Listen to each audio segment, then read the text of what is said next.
तो हेलो दोस्तों, आज की इस वाली वीडियो में आप सभी का स्वागत है। तो आज की इस वाली वीडियो ये छत्तीसगढ़ राज्य ओपन स्कूल वाले बच्चों के लिए काफी ज्यादा महत्वपूर्ण होने वाली है। आज की इस वाली वीडियो में हम लोग फिजिक्स का एक टॉपिक कवर करने वाले जिसका नाम है यदि साइकिल सवार मोड़ पर स्वयं को झुका क्यों लेता है, इसकी गणितीय विवेचना करना है। ये एक न्यूमेरिकल वाला क्वेश्चन है। इसको समझाने के लिए हम लोग आपको एक एक स्टेप से समझाने वाले हैं। तो सबसे पहले मैं इसकी थ्योरी को लिख लेता हूँ।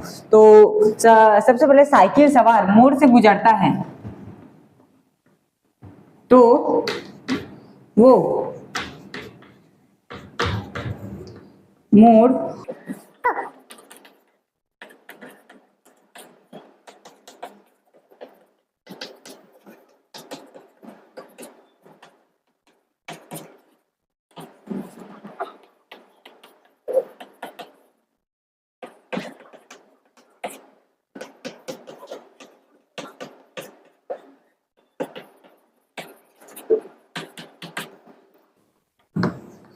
तो हाँ जी, थ्योरी पूरा लिखा चुका है। तो इस थ्योरी की इसका हम लोग का थ्योरेटिकल आंसर ये है कि जब साइकिल सवार मोड़ से गुजरता है तो वो मोड़ को सुरक्षित ढंग से पार कर सके, इसलिए वो स्वयं को ऊर्ध्वाधर, ये ऊर्ध्वाधर मतलब जो कि मोड़ है उसका सीधा वाला जो पार्ट है वहां से वो ऐसे मुड़ेगा तो ये ऊर्ध्वाधर है। इसमें वो स्वयं को ऊर्ध्वाधर से थीटा कोण में झुका लेता है। वो कितने अंश का थीटा कोण बना रहा है ये तो हमें नहीं पता है, लेकिन वो झुका लेता है।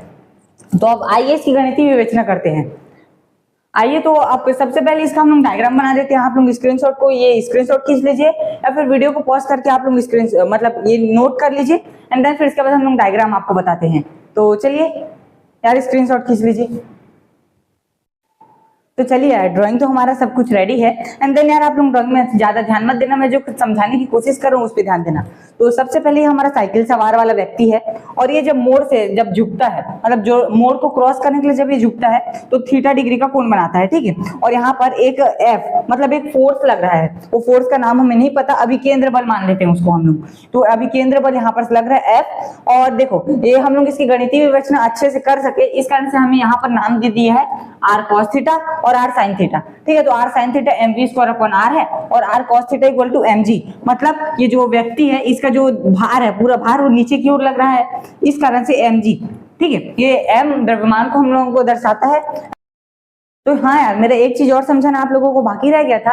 ये देखो यहाँ पर ये हम लोग का यहाँ पर एक अभिकेंद्र बल लग रहा है और जब भी अभिकेंद्र बल लग रहा है तो यहाँ बीच वाली बिंदु को मतलब ये साइकिल सवार जो व्यक्ति है वो अपने आप को मोड़ में मुड़ने के लिए वो एक निश्चित डिग्री में संतुलन बनाए रखते हुए वो अगर वो मोड़ को क्रॉस करता है, ठीक है। और जरा सा भी वो अगर कम या फिर ज्यादा अगर वो होता है, उसका मतलब ये थीटा अगर जरा सा भी कम होता है या जरा सा भी ज्यादा होता है तो वो डायरेक्ट जाके नाली में गिरेगा, है ना।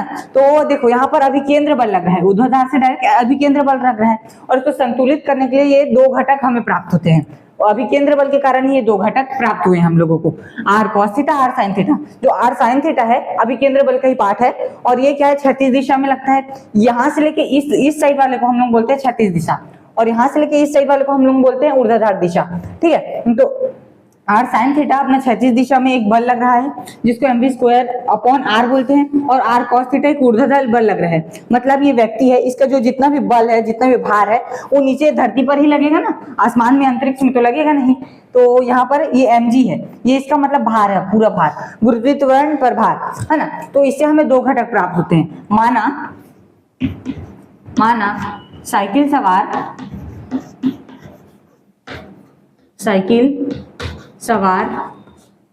v वेग से गतिमान है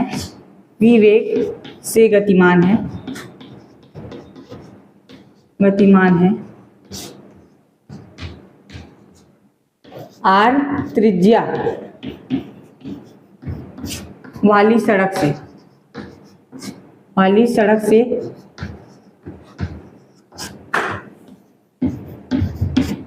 थीटा कोण बनाता है, ठीक है। तो यहाँ पर जो R है मतलब यहाँ पर एक बल लग रहा है, एक अदृश्य बल लग रहा है, तो इसी के दो घटक प्राप्त होते हैं। तो यहाँ पर हम लोग लिख सकते हैं R के दो घटक प्राप्त होते हैं।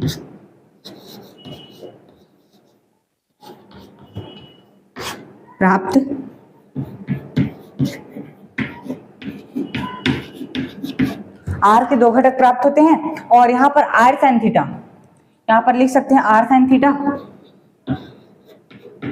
R sine theta equal to, यहाँ पर आर साइन थीटा में कौन सा बल लग रहा है, mv स्क्वायर अपॉन आर लग रहा है, तो इसको लिख देते हैं। ये यार आप लोगों को ना ये डायग्राम जैसा दिख रहा है ना, उसी तरह यहाँ पर mv स्क्वायर अपॉन आर है, आर cos थीटा के नीचे ऊर्ध्वाधर में mg है, ये सब आपको डायग्राम को याद करना होगा। तो ठीक है, एंड देन फिर mv स्क्वायर अपॉन आर, ये हो गया। अब यहाँ पर इसको समीकरण 1 नाम दे देते हैं। अब आर cos थीटा है इक्वल टू, अब ये mg, आर cos थीटा ऊर्ध्वाधर बल लग रहा है mg, ठीक है। और यहां तक आप लोग लिख लीजिए, फिर इसके बाद मुझे एक और बात आप लोगों को समझानी है, और इसको हम लोग दे देते हैं समीकरण नंबर 2, ठीक है। तो पिछले वाले डायग्राम के हिसाब से मैंने आप लोगों को बताया था कि हमें 2 घटक प्राप्त होते हैं, R sine theta, R cos theta, लेकिन उस डायग्राम के अनुसार ये था R sine theta equal to क्या होता है, R sine theta equal to, ये कौन सा दिशा में बल लग रहा है, तो इसका आंसर होगा क्षैतिज दिशा में बल लग रहा है। ये आपको पूरा लिखना है यार, ये वाला क्वेश्चन 4 साल मतलब 4 मार्क्स के लिए आता है ये वाला क्वेश्चन, ठीक है। तो क्षैतिज दिशा में इसका बल लग रहा है, क्षैतिज दिशा में, ठीक। और ये आर साइन थीटा हो गया। अब आर कॉस थीटा कौन सा बल लग रहा है, ऊर्ध्वाधर दिशा में, मतलब ऐसे सीधा बल लग रहा था ना, यहाँ पर mg था और यहाँ पर आर कॉस थीटा था, तो क्या ये ऊर्ध्वाधर बल लग रहा है, तो यहाँ पर R cos theta equal to क्या, ऊर्ध्वाधर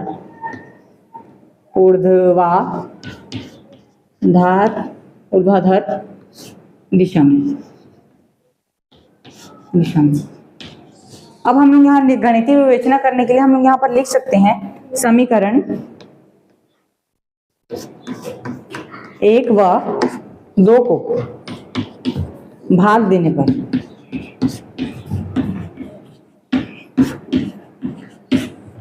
समीकरण 1 अपना ये क्या है, R sine theta, R cos theta, तो इसको लिख देते हैं R sine theta upon R cos theta equal to,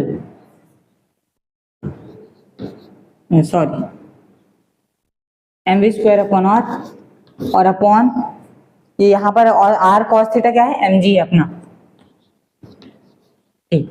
तो यहाँ पर हम लोग देख सकते हैं ये आर से आर कट गया, sign theta upon cos theta क्या होता है, tan थीटा होता है, tan थीटा होता है, एंड देन फिर mv स्क्वायर अपॉन आर, और mg है, तो यहाँ m से m कट गया तो बचा v स्क्वायर अपॉन आर, और हम लोगों को ये r है इसको नीचे भेज देते हैं, है ना, उसको ऐसे नीचे की तरफ धक्का दे देते हैं। तो अब अपना क्या नेक्स्ट पेज हम लोग का क्या होता है, ये sign theta upon cos theta क्या होता है, tan थीटा होता है, सबको पता है tan थीटा,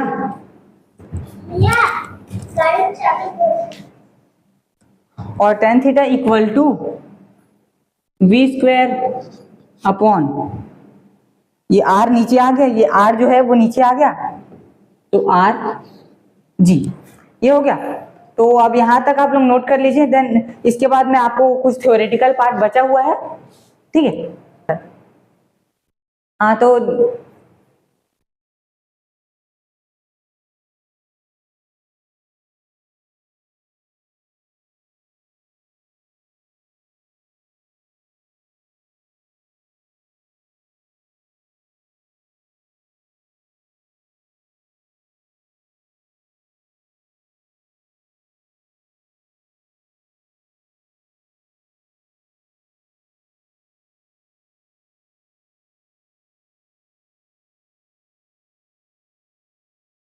तो दोस्तों, तो tan theta equal to v square upon R G है, हम लोग को ये वाला समीकरण प्राप्त होता है। तो अब हम लोग इसे ये कह सकते हैं, प्राप्त हुए समीकरण से tan थीटा का मान कम होना चाहिए, जिसके लिए निम्न शर्तें हमें प्राप्त होती है। पहला कि v का मान कम होना चाहिए, यदि उस व्यक्ति को अपनी जिंदगी से प्यार है, जरा भी प्यार है, उसे जीना खाना होगा, तो मोड़ को पार करते समय अपना वेग कम कर लेना चाहिए, मतलब उसकी जो चाल होगी, जो भी स्पीड से वो चल रहा होगा, उससे उसको अपनी स्पीड कम कर देनी चाहिए।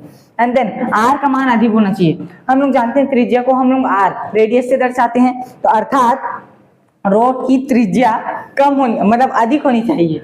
तो आशा करते हूँ यार ये वाला वीडियो आप सभी को पसंद आया होगा। वीडियो जरा भी इंफॉर्मेटिव लगा हो तो यार प्लीज लाइक एंड सब्सक्राइब कर देना एंड मात्र अपने एक दोस्त को शेयर कर देना।